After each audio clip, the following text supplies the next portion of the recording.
الحمد لله الحمد لله الذي هدانا لهذا وما كنا لنهتدي لولا أن هدانا الله نحمده ونستعينه ونؤمن به ونتوكل عليه ونعوذ بالله من شرور أنفسنا ومن سيئات أعمالنا من يهده الله فلا مضل له ومن يضلله فلا هادي له ونشهد أن لا إله إلا الله وحده لا شريك له ونشهد أن محمدا عبده ورسوله أرسله بالهدى ودين الحق ليظهره على الدين كله ولو كره المشركون اللهم صل على محمد وعلى آل محمد كما صليت على إبراهيم وعلى آل إبراهيم وبارك على محمد وعلى آل محمد كما باركت على إبراهيم وعلى آل إبراهيم في العالمين إنك حميد مجيد أما بعد فإن خير الحديث كتاب الله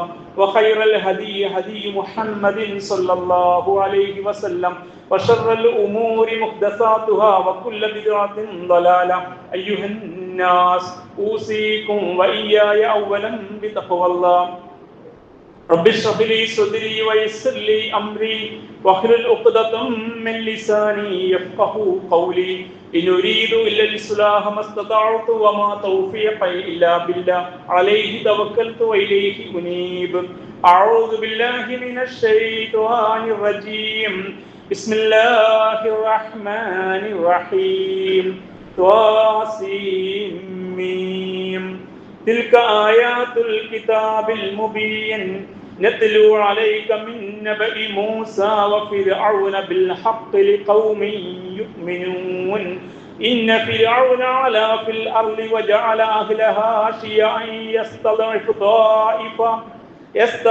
طائفة منهم يذبح أبناءهم ويستحيي نساءهم إنه كان من المفسدين صدق الله العلي العظيم.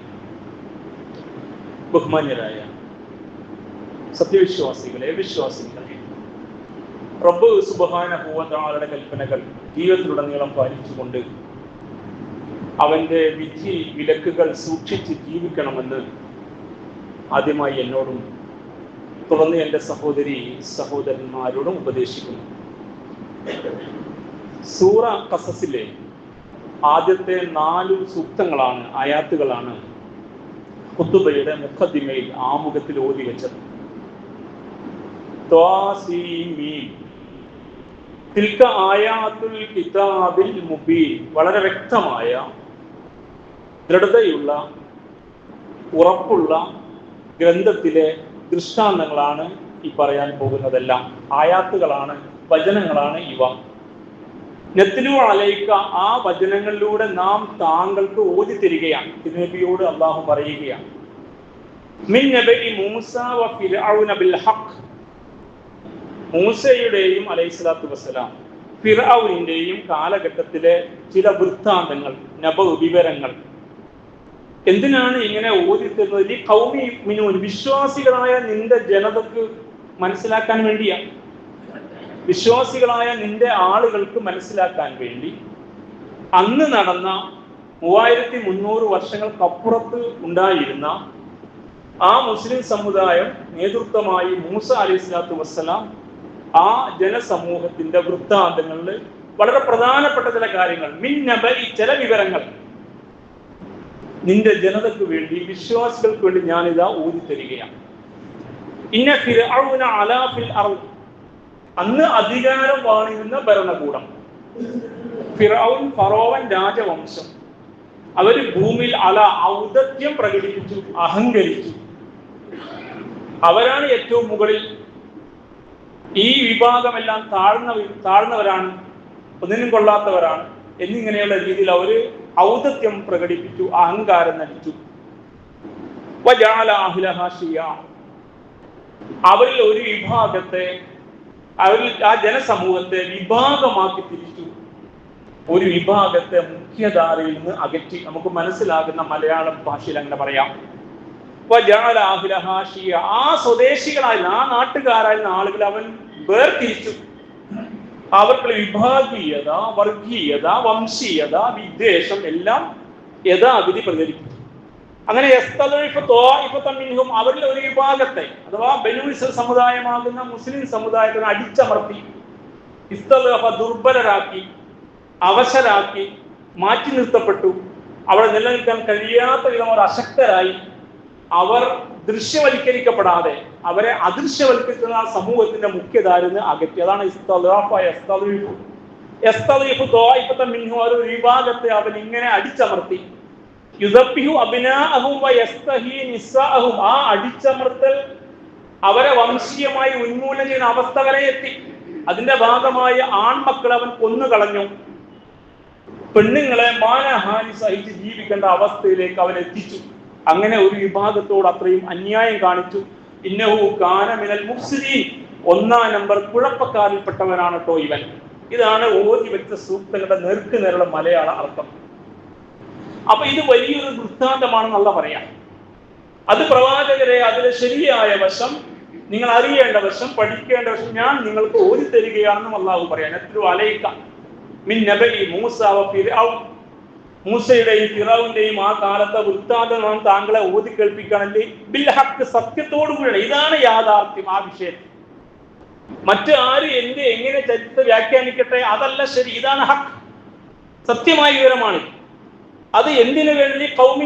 വിശ്വാസികളായ നിങ്ങൾക്ക്, മുസ്ലിം സമുദായത്തിന് വേണ്ടി, നമുക്ക് വേണ്ടി ഒരു കാലഘട്ടത്തിന്റെ ചരിത്രത്തിലെ നിർണിതമായ പ്രധാനമായ ഏടുകളെ, ചിന്തകളെ, പേജുകളെ അള്ളാഹു അവതരിപ്പിക്കാം. ഇങ്ങനെ ആമുഖം പറഞ്ഞാണ് ഈ സൂറ തുടങ്ങുന്നത്. സൂറത്ത് യൂസുഫിന് ശേഷമാണ് സൂറ ഖസസ്. യൂസുഫ് നബിയുടെ ചരിത്രമാണ് കഴിഞ്ഞ ഖുത്ബയിൽ നാം കേട്ടത്.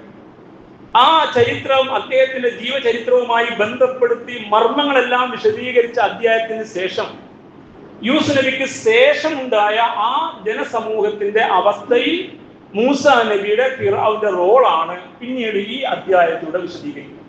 അപ്പൊ ഇങ്ങനെ ഒരു ചരിത്ര പഠനത്തിന്റെ ക്രോണോളജി, ചരിത്ര വിശകലനത്തിന്റെ കാലഗണന അനുസരിച്ച് ഘട്ടം ഘട്ടമായി വിവരണം, യഥേഷ്ടം പേജുകൾ ചെലവഴിച്ച് വരികൾ വ്യയം ചെയ്ത് അള്ളാഹു നമുക്ക് പഠിപ്പിച്ചു തരികയാണ്. എന്നിട്ട് അതൊരു കേവല ചരിത്രമല്ല കേട്ടോ, നിങ്ങൾക്ക് വേണ്ടി, അല്ലെങ്കിൽ ഖൗമി യുഗ്മിനൂൻ, വിശ്വാസികളായ നിങ്ങൾക്ക് പഠിക്കാനുണ്ട്. അതുകൊണ്ട് നിങ്ങളിത് പഠിച്ചിരിക്കണം. അതുകൊണ്ട് പ്രവാചകരെ യാഥാർത്ഥ്യത്തോടെ ഈ യാഥാർത്ഥ്യ വസ്തുതകൾ, യഥാർത്ഥ വസ്തുതകളെ അറിയിക്കണം. അതിനു വേണ്ടിയാണ് എന്നും പറയുന്നു. അപ്പോൾ ഇതൊരു മർമ്മമുള്ള അവതരണമാണ് ഖുർആനിലെ. അതുകൊണ്ടാണ് ഈ മുഖദ്ദിമയിലെ ഈ സൂക്തത്തിന്റെ അർത്ഥം ആമുഖമായിട്ട് പറഞ്ഞു വെച്ചത്. യൂസുഫ് നബി അലൈഹി സ്വലാത്തു വസ്സലാമ വന്നു, അവസാനം ജയിലിൽ നിന്ന് വന്ന് അധികാരം ഏറ്റെടുത്തു. അദ്ദേഹം ആ കാലഘട്ടത്തിൽ എങ്ങനെയാണ് ദൗത്യം നിർവഹിച്ചത് കഴിഞ്ഞ ഖുത്ബയിൽ നാം കേട്ട് കഴിയും. അദ്ദേഹം അധികാര സ്ഥാനത്തേക്ക് ഒരു 30 വയസ്സാണ് ചരിത്രം പറയും. ഇബ്നു കസീർ റഹിമഹുല്ലാ ഖസ്സുൽ അംബിയായിലും അൽ ബിദായ വൻ നിഹായ, ഇമാം തുബരിയും ഒക്കെ ഈ യാഥാർത്ഥ്യവുമായി ബന്ധപ്പെട്ട കുറെ വസ്തുതകൾ ഖുർആനിന്റെ സൂറ യൂസുഫിന്റെയും ഖസസിന്റെയും സൂറ അൽ ബഖറയുടെയും ആൽ ഇംറാനിന്റെ അടിസ്ഥാനത്തിൽ എഴുതി വെച്ചിട്ടുണ്ട്. നമ്മുടെ സമയത്തിന് പരിമിതി ഉള്ളത് കൊണ്ട് അത്രമാത്രം പറയുക. ഈ അടിസ്ഥാന വിവരങ്ങൾ ഇങ്ങനെ: 30-ാം വയസ്സിൽ അധികാരം ഏറ്റെടുത്തു, 110 വയസ്സ് വരെ യൂസുഫ് നബി അലൈഹി സ്വലാം ജീവിച്ചു എന്നാണ് ചരിത്രം. അപ്പൊ 80 വർഷക്കാലം അദ്ദേഹം ഉന്നത സ്ഥാനത്തുണ്ടായിരുന്നു. ആദ്യത്തെ 7 വർഷം ക്ഷാമകാലമായിരുന്നു. അതുകൊണ്ട് നന്നായിട്ട് വരാനിരിക്കുന്ന ആദ്യത്തെ 7 വർഷം ക്ഷേമത്തിന്റെ കാലമായിരുന്നു. പിന്നെ 7 വർഷം ക്ഷാമകാലമായിരുന്നു. ആ ആദ്യത്തെ 7 വർഷം നന്നായി ഒരു ഫുഡ് പ്ലാനിങ് നടത്തി, നന്നായിട്ട് കൃഷി ചെയ്തു, വിളവെടുത്തു, ശേഖരിച്ചു വെച്ചു, മതിയായത് മാത്രം ഉപയോഗിച്ചു. അങ്ങനെ ഒരു നല്ല പ്ലാനും പദ്ധതിയും ഈജിപ്തിൽ യൂസുഫ് നബി അലൈഹി സ്വലാം അവതരിപ്പിച്ചു. അത് അപ്പടി ജനത സ്വീകരിച്ചു. പിറ്റത്തെ 7 വർഷം കടുത്ത ക്ഷാമത്തിന്റെ കാലമായിരുന്നു. ആ ക്ഷാമകാലത്തെ ഈ മുൻകരുതൽ കൊണ്ട് അവർക്ക് മറികടക്കാനായി. 14 വർഷത്തിന് ശേഷം മഴ സമൃദ്ധിയായി ലഭിച്ചു. ഈജിപ്ത് അതിന്റെ നൈൽ നദിയുടെ തീരങ്ങളിലെ പുഷ്കലമായ സസ്യശ്യാമളമായ കാർഷിക വിഭവങ്ങളുടെ സമൃദ്ധിയിലേക്ക് ഒന്ന് തിരിച്ചു വന്നു. അപ്പോൾ 15 വർഷമായി അധികാരം ഏറ്റെടുത്തു. അതിനിടയിൽ സംഭവിച്ച ഒരു സംഭവമാണ്, പരിസരത്തും ക്ഷാമം ബാധിച്ചു. ഈജിപ്തിൽ മാത്രമല്ല, മിഡിൽ ഈസ്റ്റിലും ക്ഷാമം ഉണ്ടായി.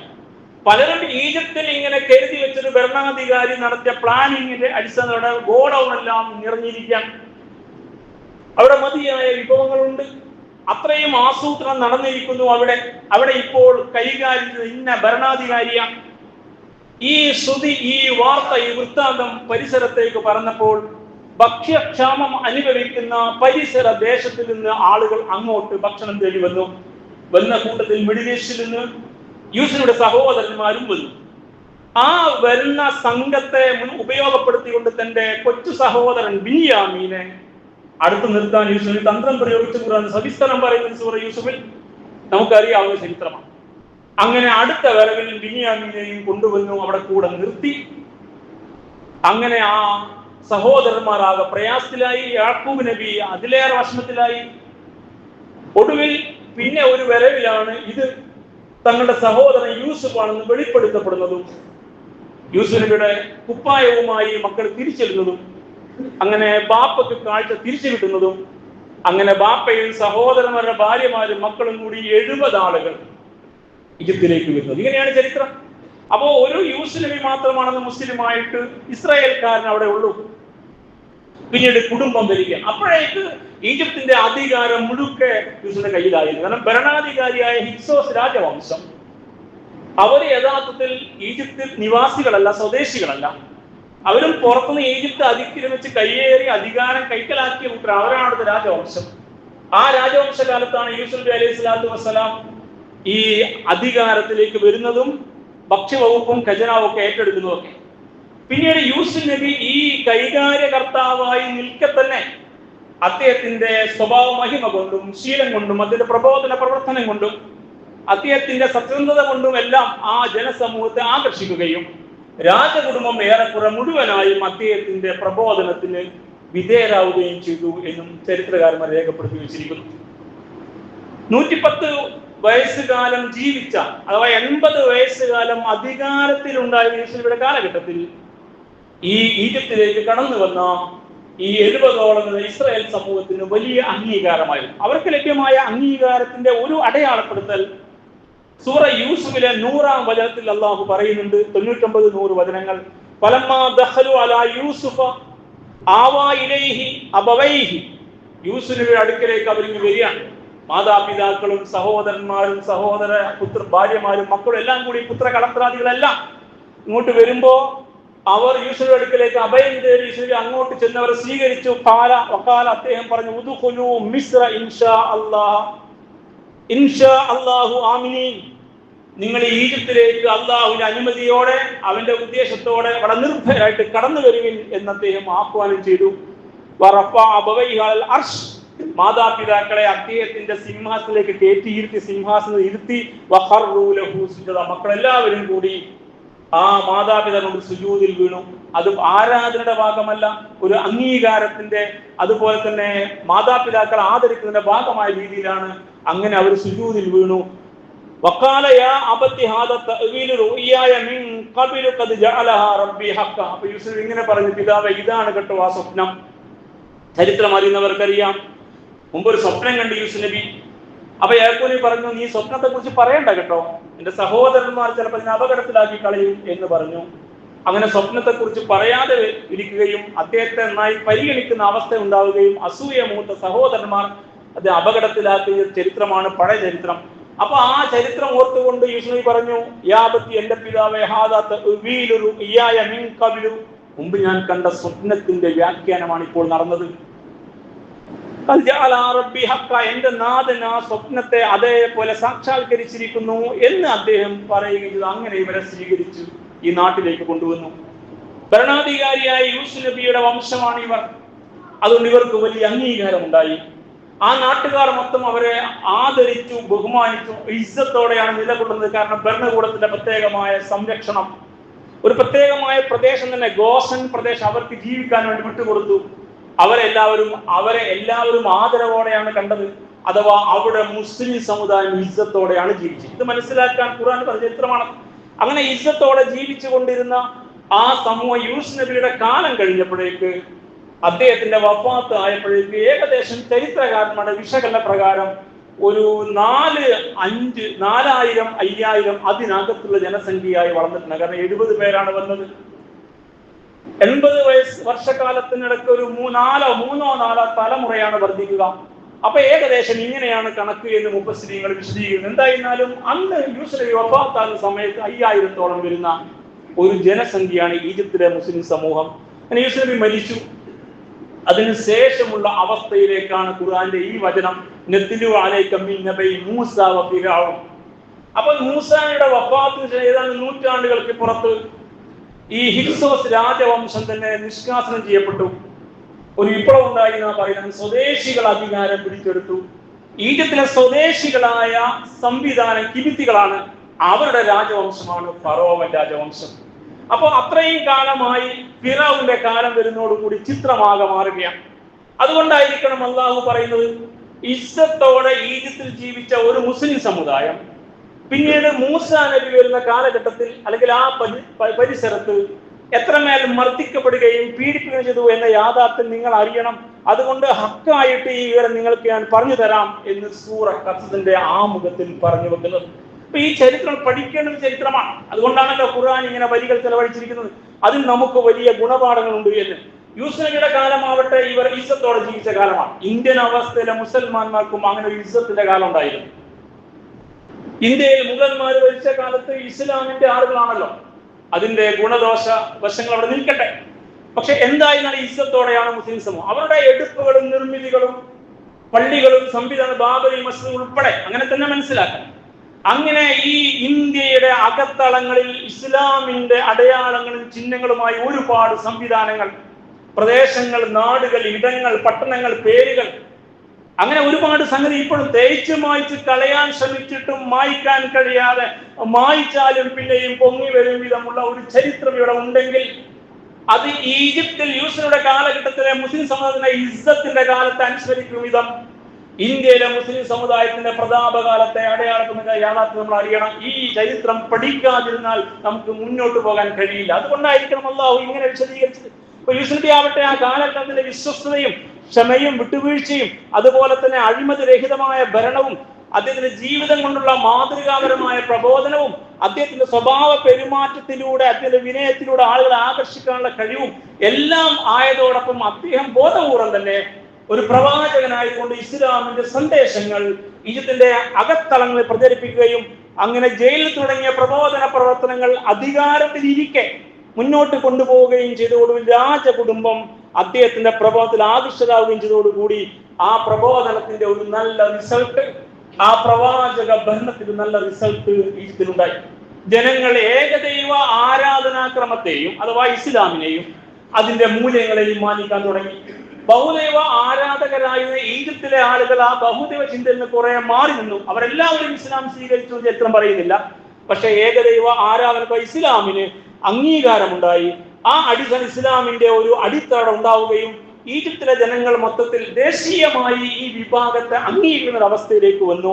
അതിനുശേഷമാണ് ഈജിപ്തിന്റെ കാലം കഴിഞ്ഞതിന് ശേഷം ആ സുവർണ കാലത്തിന് ശേഷം അധികാരം വേറെ വിഭാഗത്തിന്റെ കയ്യിൽ വന്നു. ആ വിഭാഗം, ആ സ്വദേശികൾ അധികാരം ഏറ്റെടുത്തോടുകൂടി അവസ്ഥ മാറി. ഇന്ത്യയിൽ വേറെ ഒരു വിഭാഗം അധികാരം ഏറ്റെടുത്തോടുകൂടി അവസ്ഥ മാറിയതുപോലെ അങ്ങനെ ഒരു മാറ്റമുണ്ട്. അപ്പൊ മുഗൾ ഭരണശേഷം ബ്രിട്ടീഷുകാരുടെ വരവ് നമ്മുടെ മുമ്പിലുണ്ട്. ബ്രിട്ടീഷുകാർ ഒടുവിൽ നിൽക്കക്കല്ലിൽ വന്നപ്പോ ഡിവൈഡ് ആൻഡ് റൂൾ, ഭിന്നിപ്പിച്ചു ഭരിച്ച ചരിത്രവും ഇതൊക്കെ നമ്മളെ കുട്ടികൾ പഠിക്കുന്നത് നമുക്കറിവുള്ളതുമാണ്. ഒടുവിൽ സ്വാതന്ത്ര്യ സമരം നടക്കുന്നുണ്ട്. ഇന്ത്യ സ്വതന്ത്രമാകുന്നുണ്ട് 47. അതിന്റെ ഗുണദോഷ വശങ്ങളൊക്കെ അവിടെ ഉണ്ട്. ശേഷം ഏതാനും കാലം മുസ്ലിമീങ്ങൾ നല്ല അവസ്ഥ തുടരുകയായിരുന്നു. പിന്നീട് വർഗീയ വംശീയ വിദ്വേഷത്തിന്റെ വെറുപ്പിൽ ഊട്ടപ്പെട്ട ഒരു വിഭാഗം അധികാരത്തിൽ വന്നു. ഇപ്പോൾ 10 വർഷത്തിലേറെ കാലമായി അതിന്റെ ദുരന്തങ്ങൾ ദിനേന നമ്മൾ വായിച്ചും കേട്ടിരിക്കുകയാണ്. പലപ്പോഴും അത് ശ്രദ്ധിക്കാത്ത അവസ്ഥയോളം നമ്മിൽ പലരുമായി. അതുകൊണ്ട് ദിനേന രാവിലെ വരുന്ന പത്രം നോക്കുന്ന ശീലമോ രാത്രി അന്തിച്ചർച്ച ഉൾപ്പെടെയുള്ള വാർത്തകൾ ശീലമോ ഉണ്ടെങ്കിൽ ഓരോ ദിവസവും മനോവേദനയോടെ ഉറങ്ങുകയും ഓരോ ദിവസവും മനോവധയോടെ ഉണരുകയും അവസ്ഥയിലേക്ക് ഇന്നത്തെ മുസൽമാന്മാർ എത്തി. യാഥാർത്ഥ്യം നമ്മൾ അറിയാതിന്റെ കാര്യമില്ല. ഇത് രാഷ്ട്രീയമാണെന്ന് ചോദിച്ചാൽ നമ്മുടെ നാട്ടിലെ നിലവിലെ അവസ്ഥയാണ്. പക്ഷെ ഇത് മുസ്ലിം സമുദായത്തിന്റെ നിലനിൽപ്പുമായി ബന്ധപ്പെട്ട ഖുർആൻ പഠിപ്പിച്ച രാഷ്ട്രീയമാണ്. അങ്ങനെ ഒരു വശം അതിലുണ്ട്. നമ്മൾ കൊടികളുടെ നിറത്തിന്റെയും പാർട്ടി നിറത്തിന്റെയും രാഷ്ട്രീയം മാത്രമേ പഠിച്ചുള്ളൂ. പക്ഷെ ഇസ്ലാം പഠിപ്പിക്കുന്ന ഒരു രാഷ്ട്രീയമായ രാഷ്ട്ര സംബന്ധിയായ ഒരു ദേശരാഷ്ട്രം ജീവിക്കുന്ന ഒരു സമുദായം അനുഭവിക്കുന്ന പ്രശ്നങ്ങളെ വളരെ കൃത്യമായിട്ട് അടയാളപ്പെടുത്തുകയാണ്. അങ്ങനെ ഈജിപ്തിലെ യൂസുഫിന് ശേഷമുള്ള അവസ്ഥയിൽ ഫറവൻ ഭരണകൂടം വന്നപ്പോ ആ ഭരണകൂടം ബനു സമുദായത്തെ വെറുപ്പോടെ കാണാൻ തുടങ്ങി. ഇന്ത്യയിലെ മുസ്ലിം സമുദായത്തിന് വെറുപ്പ് ഉൽപ്പാദിപ്പിക്കപ്പെടുന്നത് പോലെ ബലൂച്ച് സമുദായത്തിന് വെറുപ്പ് ഉൽപ്പാദിപ്പിക്കപ്പെട്ടു. അധികാരം പ്രയോഗിച്ചുകൊണ്ട് തന്നെ അവരെ രണ്ടാം തരം പൗരന്മാരാക്കി മാറ്റാൻ ശ്രമങ്ങൾ ഉണ്ടായി. അവിടെ പൗരത്വം റദ്ദ് ചെയ്യപ്പെട്ടു. അവിടെ പള്ളികൾ കയ്യേറി. നമ്മുടെ പുതിയ ഭാഷയിൽ ബുൾഡോസർ ചെയ്യപ്പെട്ടു എന്നാണ് പറയേണ്ടത്. നടന്നുകൊണ്ടിരിക്കുകയാണ് ദിനം ഈ സംഗതി ഇന്ത്യയിൽ. ഓരോ ദിവസവും അത് എണ്ണാനോ എണ്ണിക്കണക്കാക്കാനോ ഉത്തരേന്ത്യ കേന്ദ്രീകരിച്ചും ഡൽഹി കേന്ദ്രീകരിച്ചും നിലനിൽക്കുന്ന മുസ്ലിം സമുദായ സംഘടന നേതാക്കന്മാർക്ക് പോലും ഇപ്പോൾ താല്പര്യമില്ലാത്ത വിധമായി കഴിഞ്ഞു. അങ്ങനെ ദിനേന എണ്ണങ്ങൾ വർദ്ധിച്ചുകൊണ്ടിരിക്കുകയാണ്. അവിടെ വീടുകൾ നികത്തപ്പെട്ടു, പൗരന്മാരല്ലാതായി മാറി. തൊഴിൽ മേഖല അവർ മാറ്റി നിർത്തപ്പെട്ടതോ തൊഴിലേക്ക് വരാൻ കഴിയാത്ത അവസ്ഥയുണ്ടായി. കേരളത്തിനകത്ത് പോലും നിലവിലുള്ള രീതി അനുസരിച്ച് കിട്ടേണ്ട അത്രയും പ്രാതിനിധ്യം തൊഴിൽപരമായ മേഖലയിൽ മുസ്ലിം ഇല്ല എന്ന കാര്യം നമുക്കറിയാം. യാഥാർത്ഥ്യമാണ്, പറയാനൊരു കാര്യമില്ല. അങ്ങോട്ട് പോകുമ്പോൾ നേരെ തിരിച്ചാണ്. അതുകൊണ്ട് പഠിപ്പിച്ചുകൊണ്ടിരിക്കുന്ന സിലബസിനകത്തെ ഒരു വിഷയവുമായി ബന്ധപ്പെടുത്തി ഒരു അധ്യാപകൻ ചോദ്യമുണ്ടാക്കിയാൽ ആ അധ്യാപകൻ കൊല ചെയ്യപ്പെടുന്ന അവസ്ഥ സംഭവിച്ചു ഇന്നലെ. അതും നമ്മൾ പഠിക്കണം. ജാമിയ യൂണിവേഴ്സിറ്റിയിൽ ഇതൊക്കെ സംഭവിച്ചുകൊണ്ടിരിക്കുക. സോഷ്യോളജിയുടെ ഭാഗമായി ഇന്ത്യയിലെ മുസ്ലിം സമുദായം അനുഭവിക്കുന്ന പീഡാവസ്ഥകൾ വിശദീകരിക്കാൻ ചോദ്യ പേപ്പർ തയ്യാറാക്കിയതിന്റെ പേരിൽ സസ്പെൻഡ് ചെയ്യപ്പെട്ടു, മാറ്റി നിർത്തപ്പെട്ടു. ഇങ്ങനെയൊക്കെ നടന്നുകൊണ്ടിരിക്കാൻ. ഇതൊക്കെ നടക്കുന്ന ഒരു പശ്ചാത്തലം ഇന്നലെയും മിനിഞ്ഞാന്നുമായി എത്തി നിൽക്കുന്ന ഒരു അവസ്ഥയിലാണ് ഈ സമുദായത്തെ അതിന് പഠിച്ചു വരുന്നവർ തൊഴിലെത്താൻ പാടില്ല. സ്കിൽഡ് ലേബേഴ്സ് ഒന്നും അംഗീകൃത തൊഴിൽ മേഖല വരാൻ പാടില്ല. അവർ വിറകു കീറികളും വെള്ളം കോരികളും റിക്ഷ വലിക്കുന്നതുമായി തുടരണം എന്ന് ഒരു ജനസമൂഹത്തിന് നേരെ തീരുമാനമെടുക്കുന്ന അവസ്ഥ സംഭവിച്ചു എങ്കിൽ ഈ യാഥാർത്ഥ്യം കൃത്യമായി നമ്മുടെ മഹാരഥന്മാരായ പണ്ഡിതന്മാർ അക്കാലത്തെ മുസ്ലിം സമുദായം അനുഭവിച്ച പീഡനങ്ങളുടെ കടുത്ത കഥ പറയുന്ന കൂട്ടത്തിൽ പറഞ്ഞുകൊണ്ടിരിക്കുകയാണ്. അങ്ങനെ സ്വാതന്ത്ര്യം നിഷേധിക്കപ്പെട്ടു. ബലൂച്ച് സമുദായത്തിന്റെ സ്വത്തവകാശം അവർക്കില്ലാതായി. അവരുടെ വീടുകളും സ്ഥലവും അവരുടെ കച്ചവട കേന്ദ്രങ്ങളും കൃഷിയിടവും ഇഷ്ടമുള്ളവർക്ക് കയറി കയ്യേറാം. അവർ ഒഴിഞ്ഞു പോകേണ്ടി വരും. ഇതാണ് സംഭവിച്ചത്. ഇതൊക്കെ അന്നവിടെ നടന്നു. അങ്ങനെ അവർക്ക് സ്വത്തുക്കൾ കൈവശം വെക്കാനോ ആ നാട്ടിനകത്ത് യാത്ര ചെയ്യാനോ അനുവാദം ഉണ്ടായിരുന്നില്ല. അത്രത്തോളം മുസ്ലിം സമുദായം ഈ ഫറോവൻ ഭരണകൂടത്തിന്റെ കാലഘട്ടത്തിൽ അവിടെ അടിച്ചമർത്തപ്പെട്ടു, വിഭാഗീയവൽക്കരിക്കപ്പെട്ടു, അപരവൽക്കരിക്കപ്പെട്ടു. ശേഷം ഒടുവിൽ വംശഹത്യയിലേക്ക് എത്തി. അവിടെയാണ് ഖുർആൻ പറഞ്ഞത് നാം ആവർത്തിച്ച് വായിക്കുന്ന പ്രയോഗം. നിങ്ങൾ ആൺകുട്ടികളെ കൊന്നുകളയുകയും പെൺകുട്ടികൾ അവരിങ്ങനെ മാനഹാനി അനുഭവിച്ചിരിക്കുന്ന അവസ്ഥയിലേക്ക് എത്തിക്കുകയും ചെയ്തു എന്ന്. ആ അടിസ്ഥാനത്തിൽ ജനങ്ങളെ പല ഗ്രൂപ്പുകളായി ഭൂരിപക്ഷ വിഭാഗം കിബിത്തികൾ, ദേശദ്രോഹികളായി വാഴ്ത്തപ്പെടുന്ന മുസ്ലിം സമുദായം ന്യൂനപക്ഷ വിഭാഗം, അങ്ങനെ ഭൂരിപക്ഷത്തിന്റെ തല്ലും തൊഴിയും കൊല്ലും കൊലയും ഏറ്റുവാങ്ങേണ്ടി വരുന്ന, പൗരത്വമില്ലാത്ത, അവരുടെ ആലയങ്ങളിൽ പണി ചെയ്യേണ്ടി വരുന്ന, കൂലി കിട്ടിയാൽ മാത്രം വാങ്ങേണ്ടി വരുന്ന അവസ്ഥയിലേക്ക് എത്തിച്ചു ഇസ്രായേൽ സമൂഹത്തെ എന്ന് ചരിത്രം പഠിപ്പിക്കും. ഖുർആൻ വചനത്തിന്റെ അടിസ്ഥാനത്തിൽ നമ്മുടെ മഹാരഥന്മാരായ പൗരാണിക മുഫസ്സിരീങ്ങളും ചരിത്രകാരന്മാരും എഴുതി വെച്ച വസ്തുതയാണ് സഹോദരന്മാരെ. ഈ യാഥാർത്ഥ്യം കൃത്യമായി നമ്മൾ മനസ്സിലാക്കണം. ഇങ്ങനെ ഒരു അവസ്ഥ വന്നപ്പോൾ ആ അവസ്ഥയെ വിശദീകരിച്ചാണ് ഖുർആൻ ഒറ്റ വാക്യത്തിൽ സൂറ കസ്സിലെ ഓതി വെച്ച സൂക്തം. ഇന്ന ഫിറഔന അലാ ഫിൽ അർളി വജഅല അഹ്ലഹാ ശിയ. അവൻ ഭൂമിയിൽ ഔദത്യവും അഹങ്കാരവും പ്രകടിപ്പിച്ചു ഫിറഔൻ. എന്നിട്ട് വജഅല അഹ്ലഹാ ശിയ, അവിടുത്തെ സമൂഹത്തെ വിഭാഗീയവൽക്കരിച്ചു. അങ്ങനെ ഒരു വിഭാഗീയവൽക്കരിക്കൽ, വേർതിരിക്കൽ ഉണ്ടാക്കി ആ നാട്ടിൽ. എല്ലാവരും ഒന്നാണ്. ഈ നാട്ടിലെ പൗരന്മാരെല്ലാവരും തുല്യാവകാശമുള്ളവരാണ്. എല്ലാവരുടെയും വോട്ടിന്റെ വില ഒന്നാണ്. എല്ലാവർക്കും ഇവിടെ തുല്യമായ അവകാശമുണ്ടെന്ന് പ്രഖ്യാപന അവസ്ഥക്ക് മാറ്റം വന്നു എന്ന് നമ്മളിപ്പോൾ മനസ്സിലാക്കുന്നു എങ്കിൽ അതേ അവസ്ഥ അവിടെ കൊണ്ടുവന്നു. അങ്ങനെ ആ അവസ്ഥയുടെ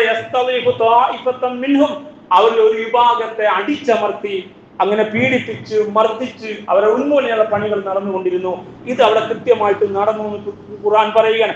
അതിന്റെ അടിസ്ഥാനത്തിൽ വിദേശികളായി മുദ്ര കുത്തിയിട്ട് ഇവരെ മാറ്റി നിർത്തിക്കൊണ്ടാണ് ആ പണി തുടങ്ങിയതെങ്കിൽ സഹോദരന്മാരെ, ഈ ചരിത്രത വെച്ചുകൊണ്ട് പുതിയ കാലഘട്ടത്തിലെ ഇസ്ലാമിക പണ്ഡിതന്മാർ ചില കാര്യങ്ങൾ ബോധ്യപ്പെടുത്തുന്നുണ്ട്. അവർ പറയുന്നു, ഇസ്രായേൽ സമുദായം ഈ ഖുർആൻ സൂറ കസ്സിൽ പറഞ്ഞ ഫിർഔൻ മൂസ കാലഘട്ടത്തിൽ അനുഭവിച്ച അതേ ദുരന്തം അതേ രീതിയിൽ ആവർത്തിക്കുകയാണ് ഇന്ത്യൻ അവസ്ഥയിലെന്ന്. ഇത് നമ്മൾ പറയുമ്പോൾ ഇത്തിരി നമ്മുടെ കാര്യത്തിൽ ആലോചിക്കേണ്ടതുണ്ട്. ജനോസൈഡ് എന്ന് പറയുന്ന വംശീയ ഉന്മൂലനത്തിന്റെ ഒരു വിഭാഗത്തെ ഇല്ലാതാക്കാൻ ആസൂത്രിതമായി ഭൂരിപക്ഷ വർഗീയ സംവിധാനത്തെ ഉപയോഗപ്പെടുത്തി ഭരണകൂടത്തിന്റെ സകല ടൂളുകൾ ഉപയോഗപ്പെടുത്തി ശ്രമിച്ചുകൊണ്ടിരിക്കുന്ന ശ്രമത്തെ കുറിച്ച കൃത്യമായ പഠനം നമ്മുടെ രാജ്യത്തുണ്ട്, ലോകത്തുണ്ട്. ആ ജനോസൈഡ് വാച്ചിന്റെ ബന്ധപ്പെട്ട പഠനങ്ങൾ നടത്തിക്കൊണ്ടുന്ന ഉദ്യോഗസ്ഥരും പണ്ഡിതന്മാരും പറയുന്നു അതിന്റെ 10 ഘട്ടങ്ങളുണ്ട്. ആ 10 ഘട്ടങ്ങളിൽ 9 ഘട്ടവും ഇന്ത്യയിൽ പൂർത്തീകരിക്കപ്പെട്ടിരിക്കുന്നത്. അഥവാ ഭീകരമായ അവസ്ഥയിലേക്ക് നമ്മൾ എത്തിയിരിക്കുന്നു എന്ന ഇത് കേൾക്കുമ്പോൾ ഒരു വേള നിങ്ങൾ ചിന്തിച്ചേക്കാം, ഇതൊക്കെ മിമ്പറിലെ വിഷയമാകണോ എന്ന്. നമ്മുടെ ഉടലിൽ തല വേണോ എന്നൊരു കൂട്ടർ ചിന്തിക്കുമ്പോൾ അത്തരം ഒരവസ്ഥയിലേക്ക് നാം എത്തിയതിന്റെ ചരിത്ര വിശകലനങ്ങളെ ഇത്രയും പേജുകളും ആയാത്തുകളും അധ്യായം ചെലവഴിച്ച് ഖുർആൻ പഠിപ്പിക്കുമ്പോൾ നമ്മുടെ കൂട്ടത്തിലെ അവസാനത്തെ കുഞ്ഞിനെയും ഇത് പഠിപ്പിക്കേണ്ട ബാധ്യത നമുക്കുണ്ട് എന്ന യാഥാർത്ഥ്യം തിരിച്ചറിയാം. അങ്ങനെ നിലനിൽപ്പ് സാധ്യമാകൂ. നിലനിൽക്കാനുള്ള സാധ്യത നമ്മളെ ഖുർആൻ പഠിപ്പിച്ചത് പഠിച്ചുകൊണ്ട് മാത്രം സാധ്യമാകൂ. ഇന്ത്യൻ മുസ്ലിം അനുഭവിക്കുന്ന പ്രയാസത്തെ കുറിച്ച് പറയുന്നിടത്ത് ഇതേ അവസ്ഥ. അവിടെ വിദേശികളായി മുദ്രകുത്തി അവരെ ബനൂ ഇസ്രായേൽക്കാർ വരത്തന്മാരാണ് ഈജിപ്തിൽ. അങ്ങനെയാണ് പിന്നീട് വരുന്നത്. അവരാണ് ആ നാടിനെ പുഷ്കലമാക്കിയത്. യൂസുഫ് നബിയാണ് ആ നാടിനെ ക്രമപ്പെടുത്തിയത്. അദ്ദേഹമാണ് അതിന്റെ സർവ്വ ഐശ്വര്യവും കൊണ്ടുവന്നത്. ആരോടും വിഭാഗ്യതയില്ലാതെ എല്ലാവരും ചേർത്ത് പിടിച്ചാണ് അദ്ദേഹം കൊണ്ടുപോയത്. യാഥാർത്ഥ്യമൊക്കെ ഉണ്ടായിരിക്കെ തന്നെ ആ യാഥാർത്ഥ്യത്തിന് കാരണക്കാരായ മുസ്ലിം സമുദായത്തെ വിദേശികളാക്കി മുദ്രകുത്തിയെങ്കിൽ ഇന്ത്യയിലെ മുസ്ലിം സമുദായം ഈ രാജ്യത്തിന് സമർപ്പിച്ച സേവനങ്ങളെ നമുക്കറിയാം. സ്വാതന്ത്ര്യ സമരത്തിൽ പങ്കെടുത്ത് രക്തസാക്ഷികളായ ആളുകളുടെ പേര് എഴുതി വെച്ച ഇന്ത്യ ഗേറ്റിലെ ബോർഡിൽ എത്രയധികം മുസൽമാനുള്ള കാര്യം നമുക്കറിയാം. പക്ഷെ ഈ മുസ്ലിമീങ്ങളെ വിദേശികളായി മുദ്രകുത്തി നമ്മെ അകറ്റി നിർത്തുന്ന പ്രവർത്തനം ഭംഗിയായിട്ട് നടന്നുകൊണ്ടിരിക്കുകയാണ്. ഇത് ഇവിടെ നാം അനുഭവിച്ചു കൊണ്ടിരിക്കുന്നു. നമ്മുടെ പൗരത്വം ചൂഷണം ചെയ്യപ്പെടുന്നു, പൗരത്വം ഇല്ലാതാക്കപ്പെടുന്നു. NRCയും CN ചർച്ചയുണ്ട്. ഇപ്പോൾ SIR നമുക്കറിയാം യാഥാർത്ഥ്യമായി വന്നിരിക്കുകയാണ്. ഇപ്പോൾ ഇറങ്ങിയ ലിസ്റ്റിൽ ആരൊക്കെ ഉണ്ടെന്ന കാര്യം പോലും തിരയാൻ നല്ലൊരു ശതമാനം മുസ്ലിം സഹോദരന്മാരും തയ്യാറായിട്ടില്ല. ഉണ്ടോ ഇല്ലെന്ന് നോക്കാൻ അറിയില്ല പലർക്കും. നമ്മേക്കാൾ വൈജ്ഞാനികമോ വിദ്യാഭ്യാസപരമോ സാക്ഷരപരമോ മതപരമോ ഉയർച്ചയില്ലാത്ത ധാരാളം മുസൽമാന്മാർ ഉത്തരേന്ത്യയിലുണ്ട്. അവർക്ക് അത് സംഭവമേ അറിയില്ല. അത്രത്തോളം ദുരന്തത്തിൽ നമ്മൾ എത്തിപ്പെട്ടിരിക്കുകയാണ്. ഈ ദുരന്തത്തിന്റെ ഭീകരതയെ എങ്ങനെയാണ് സഹോദരന്മാരെ നമുക്ക് ബോധ്യപ്പെടാൻ അറിയില്ല. ഭൂരിപക്ഷ ആധിപത്യത്തിന്റെ പേരിലുണ്ടായ ഭയം, അതായത് ഇതിലുണ്ടാക്കിയത് എന്ന് ഫിയർ ഓഫ് പോപ്പുലേഷൻ. ഇതായി ഈ ഇസ്രായേൽക്കാർ ഇവിടെ വളർന്നാൽ അവർ ഭൂരിപക്ഷമാകും. അങ്ങനെ അവരായിരിക്കും ഇനി അധികാരം. അതുകൊണ്ട് അവർ ഭൂരിപക്ഷമാകാൻ പാടില്ല. നമ്മളാണ് ഇവിടുത്തെ ഇതിന്റെ ഉടമസ്ഥർ എന്ന് ഭരണഘടന നിലനിൽക്കുന്ന ഒരു രാജ്യത്തിൽ ഹിന്ദു രാഷ്ട്രമാണെന്ന് പച്ചക്ക് പറയുന്ന, അങ്ങനെ ഒടുവിൽ ഇന്നലെയും മിനിഞ്ഞാന്നുമായി മൗലാനമാർക്ക് 19 കുഞ്ഞുങ്ങളാണ്, അതുകൊണ്ട് മിനിമം 4 എണ്ണെങ്കിലും വേണമെന്ന് പറയുന്ന, അങ്ങനെ എങ്ങനെ പറഞ്ഞാലും ഒന്നും ഭയപ്പെടേണ്ടതില്ലാത്ത ഒരു അന്തരീക്ഷം ഉണ്ടായി വന്ന ആ ഭീതിതമായ അവസ്ഥയെ ഖുർആൻ പഠിപ്പിച്ച ഈ ചരിത്രത്തിന്റെ വിശകലനത്തിൽ നമ്മുടെ മഹാരഥന്മാരായ പണ്ഡിതർ കൃത്യമായി നമുക്ക് പറഞ്ഞുതരും. സാമൂഹികമായും സാമ്പത്തികമായും ബലി സമുദായത്തെ ഒതുക്കി. അതുപോലെ ഇന്ത്യൻ അവസ്ഥയിലും അങ്ങനെ തന്നെ സംഭവിച്ചു. സച്ചാർ കമ്മിറ്റി കൃത്യമായി മുസ്ലിം സമുദായം കഴിയുന്ന ഭീകരാവസ്ഥയെ പഠിപ്പിക്കുന്നു. ഉത്തരേന്ത്യയിലേക്ക് പോയാൽ അവിടുത്തെ ദലിത് ആദിവാസി വിഭാഗങ്ങളെക്കാൾ ഭീകരമാണ് മുസ്ലിമിന്റെ അവസ്ഥ എന്ന് കൃത്യമായിട്ട് പഠിപ്പിക്കുന്നു. ദിനേന 20 രൂപക്ക് പണിയെടുക്കുന്നവർ, ഒരു നേരം മാത്രം ഭക്ഷണം കഴിക്കുന്നവർ, 50 രൂപ കൂലിയായി കിട്ടിയാൽ ഏറെ സന്തോഷിക്കുന്നവർ, ഇങ്ങനെ ഒരു വലിയ ജനസമൂഹമുണ്ട് ഈ നാട്ടിൽ. മുസ്ലിം സമുദായത്തിൽ പേര് ചേർക്കട്ടെ എന്ന കാര്യം യാഥാർത്ഥ്യം അറിയണം. അങ്ങനെ മതാചാരങ്ങൾക്കും അവിടെ അസ്തിത്വം ചോദ്യപ്പെടുന്ന അവസ്ഥ ഉണ്ടായി. പള്ളികൾ, ചില ആഘോഷം വന്നാൽ പള്ളികൾ മൂടിക്കെട്ടണം. മറ്റു സമുദായത്തിന്റെ ആഘോഷങ്ങളിൽ മുസൽമാന് പുറത്തിറങ്ങാൻ പറ്റില്ല. മുസ്ലിമിന്റെ ആഘോഷങ്ങളും അവന് അപ്പോഴും പുറത്തിറങ്ങാൻ പറ്റില്ല. ക്രിസ്ത്യാനികൾക്കും പറ്റില്ല. മറ്റു ആളുകളുടെ ആഘോഷങ്ങൾ പുറത്തിറങ്ങാൻ അടികൊള്ളും.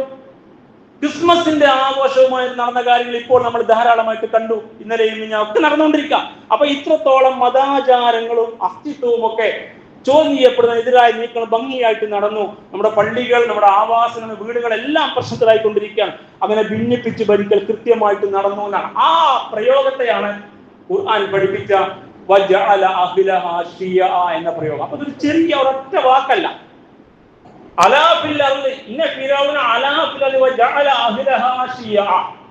അവിടുത്തെ ജനങ്ങളെ വിഭാഗമാക്കി തിരിച്ചു, ഒരു വിഭാഗത്തെ പൂർണ്ണമായും ഈ അവസ്ഥയിലേക്ക് മാറ്റി. അത്തരം ഒരവസ്ഥ പിന്നീട് സംഭവിച്ചു. അപ്പോ ഇസ്സത്തോടെ ജീവിച്ച യേശുവിന്റെ കാലശേഷം മൂസാ നബിയുടെ ആഗമനത്തിന്റെ പശ്ചാത്തലമായിട്ടുള്ള ആ പശ്ചാത്തലത്തിൽ ഒരു മുസ്ലിം സമുദായം അനുഭവിച്ച ഭീകരാവസ്ഥകൾ എന്തൊക്കെയുണ്ടോ അതെല്ലാം അതിന്റെ കൃത്യതയോടെ തന്നെ പള്ളി മാറ്റമില്ലാതെ ഇന്ത്യൻ അവസ്ഥയിൽ സംഭവിക്കുന്ന ഒരു പശ്ചാത്തലത്തിന്റെ ഗൗരവത്തോടെ കാണാൻ എനിക്കും നിങ്ങൾക്കും കഴിയുന്നുണ്ടോ എന്നാണ് സഹോദരന്മാരെ സൂറ യൂസുഫും സൂറ ഖസസും ശേഷം ആലിമ്രാനും സൂറ അൽ ബഖറ ഉൾപ്പെടെ ചരിത്രം ഇത്രയും പേജുകൾ ചെലവഴിച്ച് പറയുമ്പോൾ നമ്മുടെ മുമ്പിൽ വരുന്ന ചോദ്യം. എങ്കിൽ ആ യാഥാർത്ഥ്യം ശരിക്കും തിരിച്ചറിഞ്ഞിട്ട് ഇങ്ങനെ ഒരു അവസ്ഥയെ എങ്ങനെ മറികടക്കാം? ഇങ്ങനെ ഒരു അവസ്ഥയിലേക്ക് ഇസ്രായേൽ സമുദായം എത്താനുള്ള കാരണങ്ങൾ എന്താണ്? അതിന്റെ ഭൗതികമായ കാരണങ്ങൾ എന്തൊക്കെയാണ്? അതിന്റെ ഖുർആനികമായ കാഴ്ചപ്പാടിന്റെ ആത്മീയ കാരണം എന്തൊക്കെയാണ്? എന്നിത്യാദി കാര്യങ്ങൾ കൂടി പഠിച്ചുകൊണ്ട് മുസ്ലിം സമുദായം കരുത്തോടെ മുന്നേറാൻ ശ്രമിക്കണം. എങ്കിലേ നമുക്ക് ജനിച്ച മണ്ണിൽ കാതുറപ്പിക്കാൻ കഴിയും. അതുകൊണ്ട് അല്ലാഹു ഈ ഓതിവെച്ച സൂക്തത്തിൽ 5-ാമത് വചനത്തിൽ 4 സൂക്തങ്ങളുടെ അർത്ഥമാണ് നേരത്തെ കേൾപ്പിച്ചത്. 5-ാമത് വചനത്തിൽ ഒരു പ്രതീക്ഷ നൽകുന്നുണ്ട്. ആ പ്രതീക്ഷ എന്നെയും നിങ്ങളെയും പ്രതീക്ഷാലുക്കളാക്കി മാറ്റണം. അള്ളാഹുവിന്റെ വിശ്വാസം കരുത്തുണ്ടാവണം, നമുക്ക് നല്ല ഉറപ്പുണ്ടാവണം ഈമാനിന്. ആ സൂക്തം ഇങ്ങനെയാണ്, പക്ഷെ നാം ഉദ്ദേശിക്കുന്ന കാര്യം ഇതാണ്. അള്ളാഹു പറയുകയാണ്, ഇത് തമ്പുരാന്റെ വചനമാണ്. നാം ഉദ്ദേശിക്കുന്നു മണ്ണിൽ അടിച്ചമർത്തപ്പെടുന്ന കൂട്ടർ, വിവാദവൽക്കരിക്കപ്പെട്ടവർ, വിദ്വേഷത്താൽ ഇരകളാക്കപ്പെടുന്നവർ, പൗരത്വരഹിതരാക്കപ്പെടുന്നവർ, രാഷ്ട്രരഹിതരാക്കപ്പെടുന്നവർ, അങ്ങനെ ഭരണകൂടത്തിന്റെ എല്ലാ എല്ലാ ഉപകരണങ്ങളും ഉപയോഗിച്ചുകൊണ്ട് ഒരു വിഭാഗത്തെ ഒന്നുമല്ലാതാക്കാൻ ശ്രമിക്കുന്ന അത്തരം ഒരു പശ്ചാത്തലത്തിൽ ആ മർദ്ദിതരായ ആളുകൾ, ആ ദുർബലരായ ആളുകൾ, ആ വിഭാഗീയതയ്ക്ക് വിധേയമായ ആളുകൾ, ആ വിദ്വേഷത്തിന്റെ ഇരകളായ ആളുകൾ, ആ വംശീയത ഇരകളായ ആളുകൾ, അവർ ഭൂമിയിൽ അങ്ങനെ ഇരകളാക്കപ്പെട്ട ആളുകളുടെ കാര്യത്തിൽ നാം ആഗ്രഹിക്കുന്നു അവരെ അനുഗ്രഹിക്കാൻ, അവർക്ക് ഐശ്വര്യം നൽകാൻ, അവരുടെ മേൽ എന്റെ മിന്നത്ത്, എന്റെ ബർക്കത്ത്, ഖൈർ, മിന്നത്ത് അവരുടെ മേൽ ചൊരിയാൻ നാം ആഗ്രഹിക്കുന്നു. അവരെ ജനിച്ച മണ്ണിൽ കാലുറപ്പിക്കുന്ന യോഗ്യരാക്കി, അഇമ്മ നേതാക്കന്മാരും നായകരുമാക്കി മാറ്റാൻ നാം ആഗ്രഹിക്കുന്നു. അവർ നിലകൊള്ളുന്ന ഭൂമിയുടെ അനന്തരാവകാശികൾ അവർ തന്നെ ആയിരിക്കണം. അവരെ ഉന്മൂലനം ചെയ്യാൻ ആർക്കും കഴിയാത്ത വിധം, അവരെ ഭരിച്ച് മാറ്റാൻ കഴിയാത്ത വിധം, അവരെ പൗരത്വരഹിതരാക്കാൻ കഴിയാത്ത വിധം, അവരുടെ അവകാശം ഹനിക്കപ്പെടാൻ കഴിയാത്ത വിധം, അവർക്ക് നിലനിൽപ്പ് സാധ്യമാകും വിധം അവരെ അവിടെ തന്നെ ഉറപ്പിക്കാൻ നാം ആഗ്രഹിക്കുന്നു എന്നുള്ള സൂറ ഖസസിലെ 5-ാമത് വചനത്തിൽ അതൊരു പ്രതീക്ഷ നൽകുന്ന വർത്തമാനമാണ്. അതുകൊണ്ട് ഒരു കാലഘട്ടത്തിലെ മുസ്ലിം സമുദായം ചരിത്ര തുല്യതയില്ലാത്ത ഉന്മൂലനത്തിന് വിധേയമായ ചരിത്രത്തിന്റെ ഏടുകളിൽ പ്രധാനപ്പെട്ട പേജുകൾ ഖുർആൻ പേജുകളാക്കി മാറ്റിയ ശേഷം വിശ്വാസികളായ ജനതയ്ക്ക് വേണ്ടി പ്രവാചകരെ ഫിറഔന്റെയും മൂസനേക്കാൾ ചരിത്രത്തിൽ ഏടുകളിൽ നിങ്ങൾക്ക് നാം നെത്തിനുവരെയൊക്കെ ഓതി തരികയാണ് കേട്ടോ എന്ന് പറഞ്ഞുകൊണ്ട് ആ ചരിത്രത്തിലേക്ക് എന്നെ ശ്രദ്ധ കൊണ്ടുപോയതിനു ശേഷം അതിനെ ശരിയായി പഠിച്ചിട്ട് ഈ പ്രതീക്ഷാനിർഭരമായ വാക്യത്തിൽ മനസ്സുറപ്പിച്ച് അള്ളാഹുവിനെ മുറുകെ പിടിച്ച്, അവന്റെ ദീനിനെ മുറുകെ പിടിച്ച്, ഇസ്ലാമിന്റെ വക്താക്കളായി നിന്നുകൊണ്ട് നമ്മുടെ വിശ്വാസവും സംസ്കാരവും ഇസ്ലാമികമാക്കി മാറ്റിയെടുത്തുകൊണ്ട് മണ്ണിൽ കാലുറപ്പിച്ച് നമ്മുടെ നിയോഗവും ദൗത്യം നിർവഹിക്കാൻ നാം എപ്പോൾ തയ്യാറാകുന്നുവോ അപ്പോൾ ഈ പറഞ്ഞ മിന്നത്ത് സംഭവിക്കും. നമ്മുടെ മേൽ അല്ലാഹുവിന്റെ അനുഗ്രഹം ഉണ്ടാകും. നമുക്കിവിടെ കാലുറപ്പിച്ച് നിൽക്കാൻ പറ്റും. ഇതിനെ നയിക്കുന്ന നായകന്മാരായി നേതാക്കന്മാരായി മാറാൻ പറ്റും. ഈ നാടിന്റെ അനന്തരമെടുക്കുന്നവർ നമ്മളായിട്ട് മാറും. നമ്മെ ഇല്ലാതാക്കാൻ നിങ്ങൾ പോയിക്കൊള്ളണം, ഇവിടെ നിന്ന് നിങ്ങൾ പാകിസ്ഥാനിൽ പോയിക്കോ, ഇവിടെ നടക്കില്ല എന്ന് പറയുന്നവരോട് എവിടെയും പോവണ്ട, ഞങ്ങൾ നിങ്ങളെ കൂടെ ജീവിച്ചോളാം എന്ന് ഇതേ ആളുകൾ തിരിച്ചു പറയുന്ന അവസ്ഥ സംഭവിപ്പിക്കാൻ അല്ലാഹു ഉദ്ദേശിക്കുന്നു. പക്ഷെ നമ്മൾ ഉദ്ദേശിക്കുന്നുണ്ടോ എന്നാണ് ചോദ്യം. നമുക്ക് അങ്ങനെ ഒരു തീരുമാനമുണ്ടോ? അങ്ങനെ ഒരു പ്രതീക്ഷയുണ്ടോ? അങ്ങനെ ഒരു ആഗ്രഹമുണ്ടോ? അങ്ങനെ ഒരു ആഗ്രഹത്തിൽ നമ്മുടെ തലമുറയെ നോക്കിയിട്ട് എന്റെ മക്കൾക്ക്, പേരമക്കൾക്ക് ജീവിക്കാൻ കഴിയണം സ്വസ്ഥമായി എന്ന ചിന്ത നമുക്ക് ഉണ്ടോ? അതിനുള്ള പ്രാർത്ഥനയും പ്രവർത്തന ഭാഗത്തുണ്ടോ എന്നത് ഏറെ സവിശേഷമായ ചോദ്യമാണ്. അതുകൊണ്ട് ഇത് കേവലം രാഷ്ട്രീയ വർത്തമാനമല്ല, ഇത് ഖുർആൻ പഠിപ്പിച്ച രാഷ്ട്രീയ. നമുക്ക് ഖുർആൻ പഠിപ്പിച്ച കാര്യങ്ങളെ ശരിക്കും പഠിക്കാം, നമ്മുടെ ചുറ്റുപാടിൽ കണ്ണോടിച്ച് നോക്കാം. കേൾക്കുന്ന വൃത്താന്തങ്ങൾ ഈ വിശകലനങ്ങളുമായി എത്രമേൽ പൊരുത്തപ്പെടുന്നു എന്ന് ആദ്യം നമുക്ക് ബേജാറും പേടിയും ഉണ്ടാവാം. പഠിച്ചവനെ, ആ പേടി പിറകോട്ട് പോകാനല്ല, ഇത് തന്നെയാണല്ലോ സംഭവിക്കുന്നത്. മൂസ ചരിത്രം പഠിപ്പിച്ച് അത് തന്നെയാണല്ലോ സംഭവിക്കുന്നത്. അത് വീണ്ടും ആവർത്തിക്കാൻ, ചരിത്രത്തിന്റെ ആവർത്തനമാണ് നടക്കുന്നത്. അതുകൊണ്ട് ഒരു ജനതയെ നിന്റെ പിന്തുണയോടെ മോചിപ്പിച്ച ചരിത്രം ഞങ്ങൾ പഠിക്കുന്നു മൂസന്റെ കാലഘട്ടത്തിൽ. എങ്കിൽ അതുപോലെ ഈ മണ്ണിൽ ജനിച്ചവണ് വിമോചിതരായി ഇസ്സത്തോടെ ജീവിക്കാൻ ഞങ്ങൾക്ക് അവസരം ഉണ്ടാവണം. പ്രാർത്ഥിക്കാൻ കഴിയുന്ന മാനസികാവസ്ഥയിലേക്ക് എന്റെ നിങ്ങളുടെ വിശ്വാസം അങ്ങ് പുഷ്കലമാവണം, അതങ്ങ് തെളിഞ്ഞു വരണം. ഈമാൻ ഉറക്കണം, തൗഹീദിനെ മുറുകെ പിടിക്കണം, ഖുർആൻ നെഞ്ചോട് ചേർത്ത് പിടിക്കണം, തിരുചര്യയെ ശരിയായി അനുധാവനം ചെയ്യണം, നമ്മുടെ കൂടെ ജീവിക്കുന്ന മനുഷ്യർക്ക് വേണ്ടി നിലകൊള്ളണം. അത്തരം ഒരു അവസ്ഥയിലേക്ക് എന്ന് സമുദായം മാറുന്നുവോ അന്ന് ഏത് ഭീതിതമായ അവസ്ഥയിലും ആ സമുദായത്തിനും മണ്ണിൽ കാലുറപ്പിക്കാൻ കഴിയുന്ന ചരിത്രമാണ് സൂറത്ത് ഖസസിന്റെ ആദ്യത്തെ 5 സൂക്തങ്ങളിൽ ഹ്രസ്വമായി അള്ളാഹു അവതരിപ്പിച്ചിരിക്കുന്നത്. ഈ ഭാഗങ്ങളെ ദാവീദ് പഠിച്ച് ഖുർആൻ പാരായണത്തിന് അർത്ഥവും വിശകലനവും മനസ്സിലാക്കി നമ്മുടെ മഹാരഥന്മാരൊക്കെ എഴുതി വെച്ച കാര്യങ്ങൾ പഠിച്ച് മനസ്സിലാക്കി ഈമാൻ ഉറപ്പിച്ച് മുന്നോട്ട് പോകാൻ, അങ്ങനെ ജനിച്ച മണ്ണിൽ കാലുറപ്പിക്കാൻ അള്ളാഹു നമുക്ക് ഉദവിയും തൗഫീഖും നൽകി അനുഗ്രഹിക്കുമാറാവട്ടെ.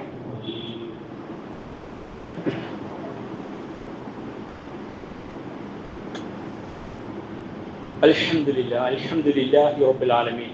അല്ലാഹുമ്മ സ്വല്ലി വസല്ലിം അലാ അബ്ദിക വറസൂലിക മുഹമ്മദിൽ അമീൻ വഅലാ ആലിഹി വഅസ്ഹാബിഹി അജ്മഈൻ. അയ്യുഹന്നാസ് ഊസീകും സാനിയം ബിത്തഖ്വല്ലാഹ് യാ അയ്യുഹല്ലദീന ആമനു തഖുല്ലാഹ ഹഖ്ക തുഖാതി വലാ തമൂതുന്ന ഇല്ലാ വഅൻതും മുസ്ലിമൂൻ. ബഹുമാന്യരായ സഹോദരന്മാരെ, സഹോദരിമാരെ, അള്ളാഹുവിന്റെ കൽപ്പനകൾ പാലിക്കണമെന്ന് ഒരിക്കൽ കൂടി ഉണർത്തുകയാണ്. അള്ളാഹു സുബ്ഹാനഹു വ തആല അവന്റെ ഇഷ്ടദാസന്മാരിൽ ദാസിമാരിൽ നാം ഏവരും ഉൾപ്പെടുത്തുമാറാവട്ടെ. നമ്മിൽ നിന്ന് മരിച്ചുപോയവർക്ക് അല്ലാഹു മഗ്ഫിറത്തും മർഹമത്തും നൽകുമാറാവട്ടെ. നമ്മുടെ രോഗികൾക്ക് നാഥൻ ശിഫയും ശമനവും നൽകി അനുഗ്രഹിക്കുമാറാവട്ടെ. നാം അനുഭവിക്കുന്ന എല്ലാ പ്രയാസങ്ങളും ദൂരീകരിച്ച് അല്ലാഹു നമുക്ക് എളുപ്പം നൽകുമാറാവട്ടെ. ജനിച്ച മണ്ണിൽ കാലുറപ്പിച്ച് ഇസ്സത്തോടെ ജീവിക്കാൻ അല്ലാഹു അവസരം നൽകുമാറാവട്ടെ. നമ്മുടെ നാശം കൊലിക്കുന്ന എല്ലാവരുടെയും നാശം അല്ലാഹു ഉറപ്പുവരുത്തുമാറാവട്ടെ. റബ്ബനാ ആതിനാ ഫിദ്ദുനിയ ഹസന വഫിൽ ആഖിറതി ഹസനത വഖിനാ അദാബന്നാർ. اللهم اغفر للمؤمنين والمؤمنات والمسلمين والمسلمات الأحياء منهم والأموات إنك مجيب الدعوات يا قاضي الحاجات. اللهم أعز الإسلام والمسلمين وأذل الشرك والمشركين. اللهم أجرنا من النار، اللهم أجرنا من النار، اللهم أجرنا من النار. ربنا اغفر لنا ولإخواننا الذين سبقونا بالإيمان ولا تجعل في قلوبنا غلا للذين آمنوا ربنا إنك رؤوف رحيم. ربنا تقبل منا إنك أنت السميع العليم وتب علينا إنك أنت التواب الرحيم واغفر لنا يا غافر المذنبين